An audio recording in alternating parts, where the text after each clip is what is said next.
बिस्मिल्लाहिर्रहमानिर्रहीम। अस्सलाम वालेकुम दोस्तों, अपनी नेक्स्ट वीडियो के साथ आपको वेलकम करता हूं अपने इस चैनल में। उम्मीद है आप सब खैरियत से होंगे। तो चलते हैं आज की अहम न्यूज़ की जानब। सबसे पहले तो 463 यूरो की एक अमदाद देने में एक बड़ी रुकावट जो थी वो ख़त्म की गई है हुकूमत की तरफ से। इस पे बारे में तफसील के साथ आपको बताऊँगा कि वो कौन सी रुकावट है, और इसका लिंक भी आपको नीचे डिस्क्रिप्शन में मिल जाएगा। नॉर्वे और जर्मनी ने मज़ीद जॉब्स का ऐलान किया है। जी जॉब्स की क्या नोयत है और किसके थ्रू आप अप्लाई कर सकते हैं, ये तमाम डिटेल आपको मैं बताऊंगा अपनी सेकंड न्यूज़ में। उसके बाद बच्चों की नेशनलिटी का टाइम और अपील, इसके बारे में काफ़ी दोस्तों के कमेंट्स आ रहे हैं, इस पर बात करेंगे तफसील के साथ। और आखिर में बात करेंगे कि अहम यूरोपीय मुल्क ने पाकिस्तानियों को जो है वो वापस धकेला है, निकाला है अपने मुल्क से। वो क्यों कर निकाला है और कितनी बड़ी तादाद में है, इस पर बात करेंगे वीडियो के आखिर में। सबसे पहले तो हम बात करते हैं कि ये जो 463 यूरो की अमदाद है इसके बारे में। इसके बारे में डिटेल से बताने से पहले आपको थोड़ा सा इसका बैकग्राउंड बताऊं ताकि आपको इसकी सही समझ आए। आपको मालूम है कि पारोल लेने के लिए 1 साल की आपने लाजमी काम किया हो तो आप पारोल लगवा सकते हैं 4 महीने। इसी तरह अजूदा लेने के लिए, अमदाद लेने के लिए आपका जो है वो पारो ख़त्म होना ज़रूरी है। जब तक आपकी पारो है उस वक्त तक आप ये अमदाद नहीं ले सकते, जो कि 460 यूरो की, 500 यूरो की फ़ैमिली के साथ जो है वो कम या ज़्यादा हो सकती है। जो लोग फैमिली के बगैर रहते हैं उनकी ज़रा कम, जो फैमिली के साथ रहते हैं उनकी ज़रा ज़्यादा लग जाती है।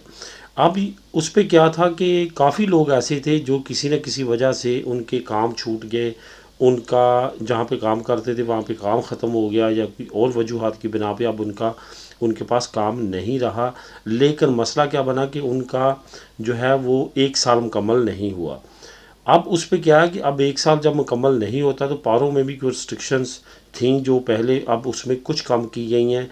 लेकिन ऐसा नहीं किया गया कि बहुत ज़्यादा कम की गई हैं, लेकिन अमदाद में ख़ास तौर पे अब रायत दी गई है कि अगर आप पारों की लिमिट पे भी पूरा नहीं उतरते, फॉर एग्ज़ाम्पल पारों के लिए आपको मालूम है कि 360 दिन जो है वो काम होना ज़रूरी है, जो कि तकरीबन 1 साल बनता है। अब आपका अगर 350 दिन है तो पारो फिर भी इसमें राहत दी गई है। लेकिन अब अगर आपका 180 दिन या 190 दिन काम है तो उसमें पारो तो नहीं लगेगी। लेकिन इसका मतलब ये भी नहीं है कि आपकी अजूदा भी नहीं लगेगी, आपकी अजूदा लग जाएगी। और उसमें ये बड़ी जो रुकावट है ये ख़त्म कर दी गई है। आप अमदाद अप्लाई कर सकते हैं। लेकिन यहाँ पे आपको ये बताता चलूँ कि जिन लोगों की यहाँ पे फैमिली है वो अपनी फैमिली लाजमी तौर पे साथ डिक्लेयर करें तो उनकी अमदाद ज़्यादा लग जाएगी। ये जो 463 यूरो है ये सिंगल इंडिविजुअल के लिए उन्होंने ऐलान किया। इंडिविजुअल इतनी कम अज़ कम जो है वो अमदाद ले सकता है। और जो लोग ये अप्लाई करना चाहते हैं और जिनकी ये रिक्वायरमेंट पूरी होती है वो लाजमी तौर पे अप्लाई करें। यहाँ पे ये भी बताता चलूँ कि रेंटा जो है वो डिक्लेयर होना शुरू हो चुका है, टेलीफोन के ज़रिए भी, खस्तूर के ज़रिए भी। आपका सीपी का जो ऑफिस है वहाँ का सीता निकलना भी शुरू हो चुका है, वहाँ पे भी आप सीता लेके वहाँ पे भी डिक्लेयर करवा सकते हैं। यानी कि ये तमाम ऑप्शन अब खुले हैं। आपने लाजमी तौर पे अब अपना रेंता जो है वो डिक्लेयर करवा लेना है ताकि आने वाले वक्त में जो भी नई अमदाद, कोई भी नई अजूदा, कोई भी नया जो प्रोसेस है उसमें रेंता लाजमी तौर पे इन्वॉल्व होगा, वो आपके पास मौजूद हो। नेक्स्ट मंथ से जो बहुत ज़्यादा कमेंट आ रहे हैं अजूदा दियाल क्लियर के, वो भी ओपन होने जा रही है जून में। तो जैसे वो ओपन होगी तो उसको भी आप अप्लाई कर सकते हैं अगर आपका रेंता डिक्लेयर होगा। अगर रेंता डिक्लेयर नहीं होगा तो वो भी अप्लाई नहीं होगी। इस वजह से रेंता जो है वो काफ़ी ज़्यादा अहमियत का अमल है, उसको लाजमी तौर पर डिक्लेयर करवा लें।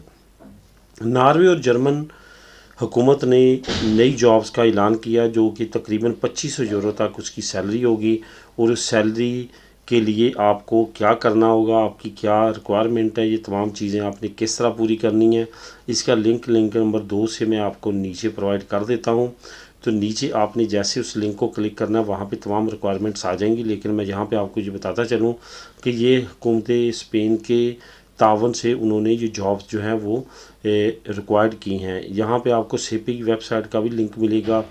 उन्होंने अपने ट्विटर अकाउंट पे भी अनाउंस किया है ये, उसके साथ साथ तमाम तरीक़ाकार जो है वो वाजे किया है। यहाँ पे आपको चंद एक जॉब्स बताता चलूँ।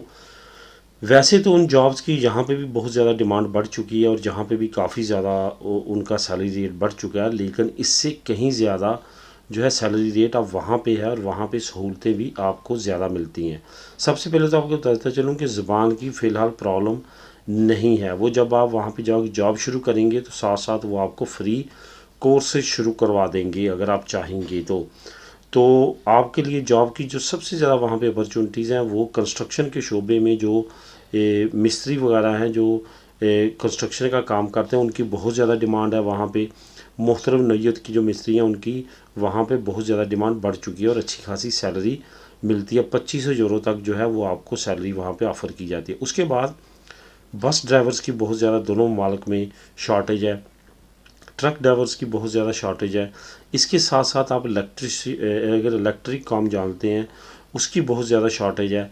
इसके साथ साथ अगर आप कंस्ट्रक्शन में यूज़ होने वाली मशीनरीज़, हैवी मशीनरीज जिसको कहते हैं, अगर वो ड्राइव करना जानते हैं, तोरो जानते हैं चलाना, तो इस तरह की जॉब्स वहाँ पे बहुत ज़्यादा हैं। तो आप वहाँ पे अगर अप्लाई करके जो है वो ये जॉब्स अप्लाई करके जाना चाहते हैं तो इस वक्त आपके पास आइडियल टाइम है।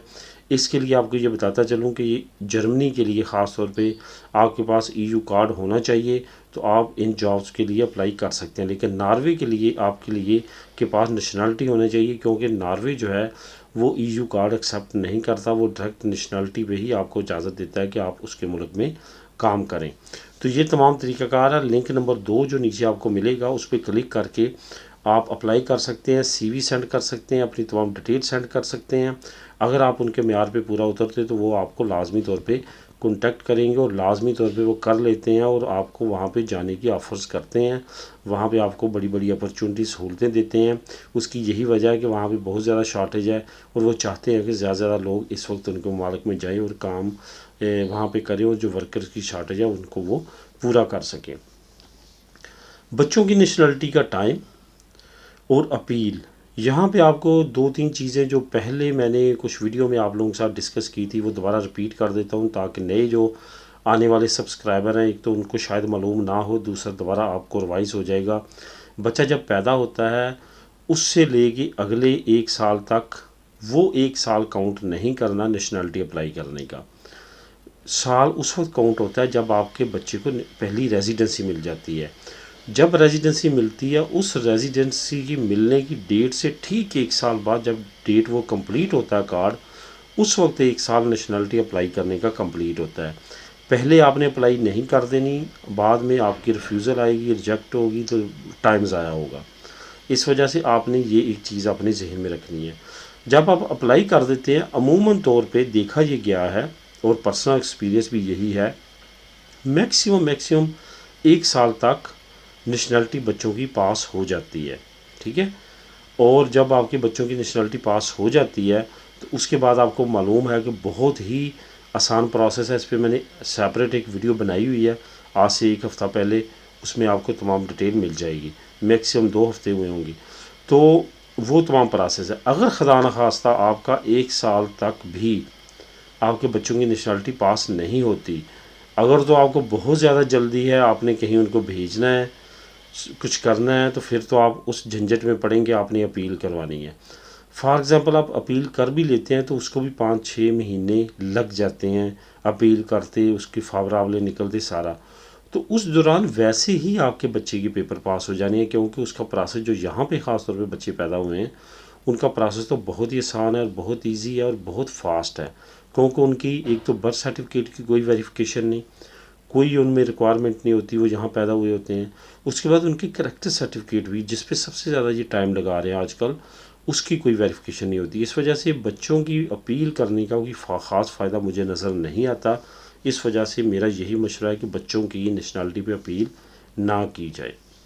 अहम यूरोपीय मुल्क की तरफ से पाकिस्तानियों पे बड़ी कार्रवाई की गई है। पाकिस्तानी जो कि आपको मालूम है बहुत बड़ी तादाद में हमेशा यूनान के रास्ते यूरोप में इंटर होते हैं और कोशिश करते रहते हैं। अभी पिछले दिनों एक बड़ी कार्रवाई यूनान की तरफ से की गई है कि बहुत बड़ी तादाद में कुछ शिप जो थे वो इटली का समंदरी रास्ते से अपना के वो इटली में आना चाहते थे, जो कि यूनान से गुज़रना लाजमी होता है। तुर्की से यूनान और यूनान से आगे इटली की तरफ वो सफ़र करते हैं, तो उनको पकड़ा गया है और उनकी कश्तियों को वापस धकेला गया तुर्की की तरफ। और तुर्की पे इल्ज़ाम लगाया कि उन्होंने किसी भी रुकावट को डालने से गुरेज़ किया है, इन रेफ्यूजीज़ और असाइलम सीकर्स के लिए, इन महाजरीन के लिए, बल्कि इनको इजाज़त दी है कि वो यूनान की तरफ सफ़र करें।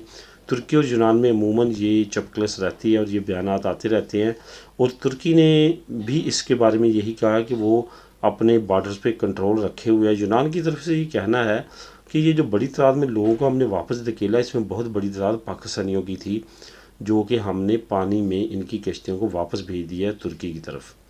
तो ये नई अपडेट है जो कि अभी आने वाले वक्त में जैसे जैसे मौसम मज़ीद बेहतर होगा तो समंदर के रास्ते मज़ीद इख्तियार किए जाएंगे और मज़ीद इस तरह के इंसिडेंट हो सकते हैं। इस वजह से आने वाले वक्त में जो लोग इन रास्तों से आना चाहते हैं वो बहुत ज़्यादा बी केयरफुल रहें, क्योंकि एजेंटों के हत्थे चढ़ के कोई अपना ऐसा जानी नुकसान ना करें जिसकी वजह से आपको फ्यूचर में और आपके प्यारों को पछताना पड़े। तो दोस्तों, ये थी आज की अहम न्यूज़। मिलेंगे नेक्स्ट वीडियो में नई न्यूज़ अपडेट के साथ। अल्लाह हाफिज़।